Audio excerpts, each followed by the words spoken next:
Why did the sterling crisis deflate Britain in the 1920s? Imagine a country trying to keep its money worth the same as it was before a war that changed everything. That's what Britain aimed to do in the 1920s with the pound sterling. But it didn't work out as planned. After World War I, Britain faced big economic problems. The war had drained resources, and the country was less competitive in world markets.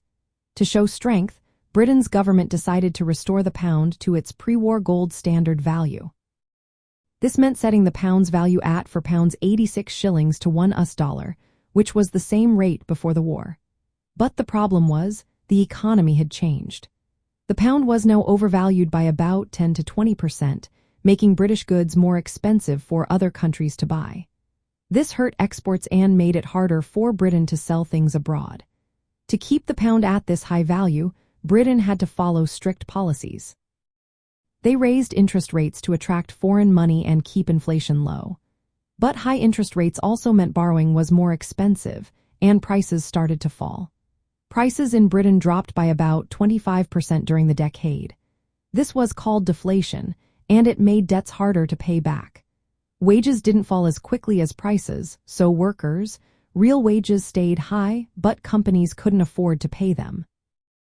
This led to many layoffs, especially in industries like coal, steel, and shipbuilding.